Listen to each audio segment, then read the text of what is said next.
Dans cette nouvelle vidéo, on va poser nos coronets sur la table, on se lance et on prend une décision. Dans les deux derniers épisodes, on vous retrouvera les liens juste au-dessus. Nous avons visité plusieurs biens immobiliers. J'ai pesé les pour et les contre de chaque appartement avec vous d'ailleurs. Et aujourd'hui, dans cette nouvelle vidéo, on va passer un grand cap. Alors bon visionnage.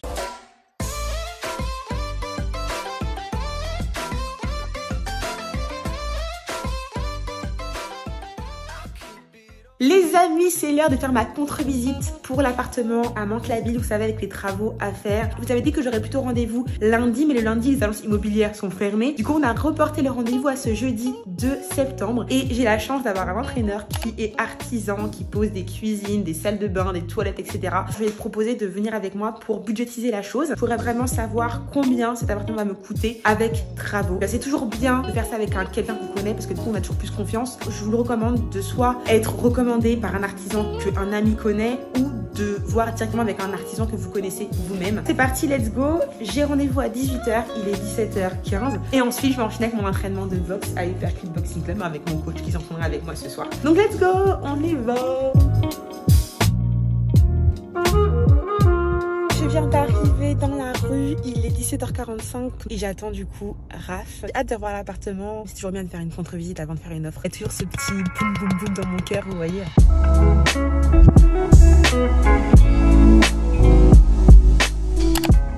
Les amis, nous sommes samedi 4 septembre. Raph vient me budgétiser tous les travaux pour l'appartement à Mantes-la-Ville. Je vais le louer en meublé, donc en LMNP, loueur meublé non professionnel. Ça sera rentable, j'ai fait tous mes calculs. Je prends la décision de faire une offre aujourd'hui. Je vais vous montrer tout de suite l'offre que j'ai fait, que je vais envoyer du coup à Dimitri qui est l'agent commercial. Donc on est sur un devis à 12 449 €. Sur ce devis, il a prévu d'enlever la moquette, de me remettre un parquet, de refaire tous les murs, de me poser une cuisine, de refaire les toilettes. Il y a aussi quelques petites choses à faire dans la salle de bain. Dans tous les cas, vous savez que je vous vloguerai tout car je vous partage tout. Mais on est sur un budget qui est abordable et qui va surtout me permettre de négocier auprès de Dimitri, l'agent immobilier, et auprès du coup des acquéreurs, des héritiers. C'est une succession. La négociation peut être plus facile parce que c'est de l'argent pour eux qui tombe comme ça en fait. Voici mon offre les amis, je vais vous la lire. Je rappelle l'objet, donc offre d'achat suite à la visite de votre bien immobilier situé Madame, Monsieur, faisant suite à plusieurs visites de votre bien immobilier situé l'adresse. Celui-ci pourrait m'intéresser, mais concernant son prix, nous aimerions poursuivre nos discussions sur la base d'une valeur de 105 000 €. Donc le bien est affiché à 50 000 €, je fais une offre agressive à 105 000 €, j'essaie de le baisser à 10 000 €. Une contre-visite a été effectuée ce jeudi 2 septembre avec la société Rénov Confort. Vous trouverez leur devis 6 juin, donc le devis est à 12 000 €. Mon financement sera accepté si l'enveloppe budgétaire n'excède pas 117 000 €. J'utilise un petit peu la banque pour négocier. C'est la banque qui me prête X €. Nous aimerions donc savoir si vous seriez prêt à ramener votre offre de prix à ce montant.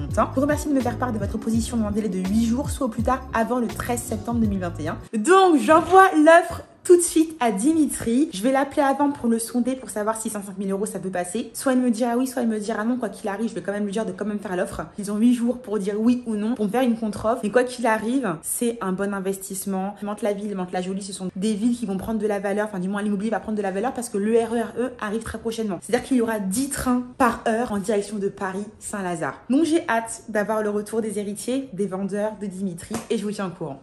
Les amis, à travers cet épisode, j'aimerais vous révéler 3 clés assez importantes, 3 clés qui sont en fait 3 règles que je suis lorsque j'investis en immobilier. Bien sûr, ce ne sont pas les seules clés, mais j'aimerais vous les dévoiler au fur et à mesure de chaque épisode. La clé numéro 1, les amis, quand on investit en immobilier, c'est la localisation. Il faut vraiment que vous concentriez sur ce critère qui est vraiment le plus important en immobilier. Quand vous achetez un bien, vous allez pouvoir modifier le bien, par contre, vous ne pourrez pas modifier la localisation. En fonction de votre besoin, de ce que vous souhaitez faire en termes d'investissement locatif, que ça soit de la location meublée, de la location nue, de la location courte durée, de la colocation également, et bien quand vous aurez défini votre besoin, c'est là que vous allez pouvoir définir et choisir la ville où vous voulez investir. Très important, choisissez toujours une ville caractérisée par un accroissement continu de la population. Choisissez également une ville qui est très bien desservie par les transports et une ville dotée d'infrastructures commerciales. Très important aussi. Et surtout les amis, ne faites pas intervenir l'affect dans le choix de votre bien immobilier. Ce bien ne sera pas pour vous, ce bien sera pour louer à une autre personne. Ok, je vous partage un petit peu une anecdote. J'avais trouvé un bien immobilier à Mantes-la-Jolie. Le bien me paraissait super bien et en termes de localisation, c'était kiff kiff. Il était assez loin de la gare. À l'heure actuelle, j'ai bien fait de pas acheter ce bien. J'avais fait intervenir l'affect. Le bien était à 2 pas de mon club de boxe, l'endroit où je passe le plus de mon temps en dehors de mon travail et de ma maison. Et donc je m'étais dit, c'est un signe, c'est à côté de mon club de boxe, donc forcément il faut que je l'achète. L'expérience, l'apprentissage, la discussion avec d'autres investisseurs m'a fait comprendre que non, il fallait pas que je fasse intervenir mes émotions. Et ce bien, je ne l'ai pas acheté. Quand vous visez des biens, vous vous posez, vous prenez une feuille, un stylo, vous notez. Ça c'est bien, ça c'est pas bien. Et vous mettez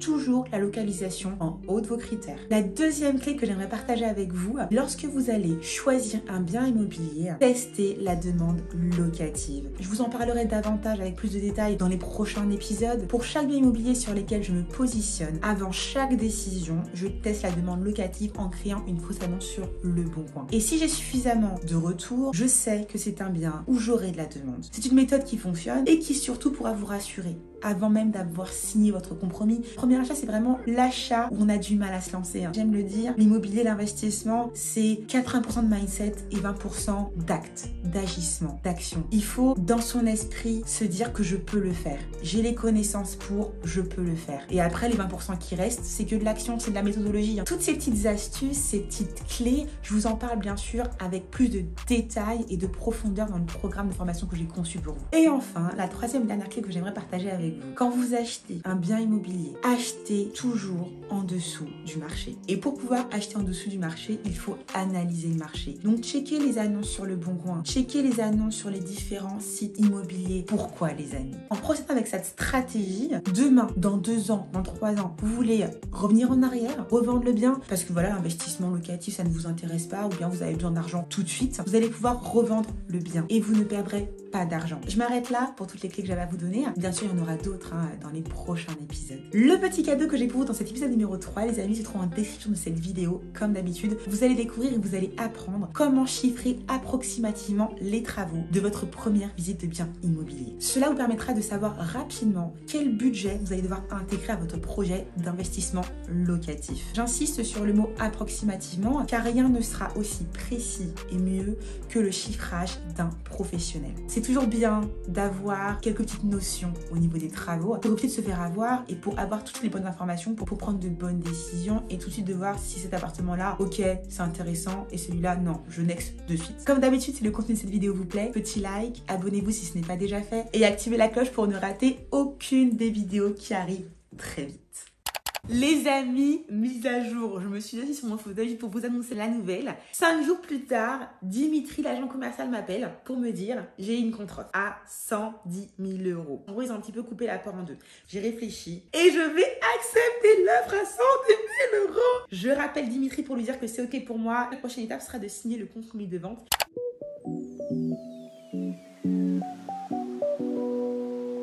Nous sommes vendredi 5 novembre et c'est enfin le jour pour signer le compromis de vente pour cet appartement. Là, ça fait plus de 2 mois presque que j'ai pris mon téléphone pour vous vloguer ce nouvel investissement. Entre temps, je suis redevenue championne du monde, j'ai confirmé le titre. J'étais à côté du Finlandais là-haut, il m'a dit vous avez une championne exceptionnelle.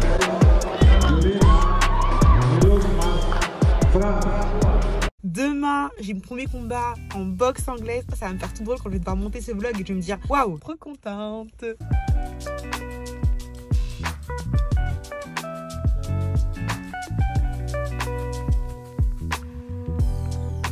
La signature notaire s'est très bien passée. Là maintenant que je suis rentrée, je vais envoyer du coup à mon courtier le compromis de vente. Lui envoyer toutes les pièces, etc. Mes fiches de paie, tout ça pour qu'il puisse du coup chercher mon financement au meilleur taux et aux meilleures conditions. Et puis voilà, je vous retrouve très vite pour la suite. Qui est-ce qui n'a pas envoyé tout de suite le dossier à son courtier pour la recherche du financement? C'est moi. Clairement, hier, j'étais fatiguée, j'avais qu'une envie, c'était de me poser. Du coup, j'ai tout envoyé à mon courtier, tous les documents. Il m'a appelé pour me dire qu'il avait tout bien reçu, qu'il allait commencer du coup les recherches pour moi. J'ai jusqu'au 5 janvier pour trouver un financement avant de signer l'acte de vente. Ça fait 1 an maintenant que j'ai pas eu de contact avec mon courtier puisque ça date d'1 an que j'ai acheté mon précédent appartement. Je lui parle un petit peu du projet. Voilà, je lui explique que c'est un appartement de 2 pièces, 35 mètres carrés. Je lui explique aussi le montant du loyer prévu pour ce bien. Et donc, je lui explique que je le sollicite pour un prêt à 110%, tout inclus. Certaines banques disent oui, certaines disent non aussi, mais tout est possible et c'est la raison pour laquelle je passe par un courtier. Quand vous passez par un courtier, c'est lui qui va en fait vendre le projet pour vous. Et en plus de ça, si pour lui c'est mort et qu'il est sûr que vous n'allez pas avoir votre crédit car votre situation ne le permet pas, il ne prendra pas votre dossier, il ne travaillera pas pour vous. Et aussi, ce qui est intéressant en passant par un courtier, vous le payez que si vous avez un crédit bancaire. Et pourquoi je le fais? Car j'ai pas envie de perdre du temps à faire des rendez-vous avec différentes banques, à négocier, etc. Mon temps, c'est de l'argent. C'est envoyé et je reprendrai mon téléphone pour vous parler de la suite si mon courtier m'a trouvé un prêt bancaire. Et je suis trop contente de vous partager tout ça et j'espère vraiment que ça vous aider dans vos projets à vous aussi. Avec le Covid, je vous cache pas que les banques sont hyper frileuses. On va pouvoir enfin avancer. Ça y est, aujourd'hui je suis propriétaire et si vous saviez, j'ai tellement galéré à contacter le notaire pour fixer cette date de rendez-vous. Je suis trop contente. Regardez-moi toutes ces clés. Oh, il va être BG le avant-après et tout. Je me rends compte que ça va être stylé. C'est la fin de cet épisode numéro 3, j'espère qu'il vous a plu. Dans l'épisode prochain, la semaine prochaine, on fera un gros focus sur tout ce qui concerne le financement bancaire, la recherche de prêts immobiliers et on répondra à la question, faut-il ou pas faire appel à un courtier immobilier? Pour ma part, depuis mes premiers investissements, j'ai toujours fait appel à un courtier, mais je vous avoue qu'après cet investissement, j'ai racheté un autre bien immobilier et là, je me suis débrouillée seule, je n'ai pas fait appel à un courtier. Aussi, avant que j'oublie, pour toutes les personnes qui m'ont demandé en DM sur Instagram où est-ce que vous pouvez trouver ma formation pour investir en immobilier, en description de cette vidéo, je vous mets le lien direct. Et puis n'oubliez pas aussi mon petit cadeau pour vous, qui se trouve également en lien de cette description. Et on se retrouve semaine prochaine. Et vous savez quoi? Je vais vous le dire là maintenant, je suis hyper fière de moi parce que je suis actuellement en stage équipe de France depuis jeudi et je pensais pas que j'allais réussir à sortir une vidéo ce dimanche avec tout mon travail de la semaine plus ce stage équipe de France, le montage, etc. Mais je l'ai fait et je suis très fière de moi. Donc voilà, je me permets de le dire dans cette vidéo. Les amis, n'oubliez pas, petit like, abonnez-vous si ce n'est pas déjà fait, la petite cloche pour ne rater aucune de mes vidéos. Je vous embrasse, prenez soin de vous. Mouah.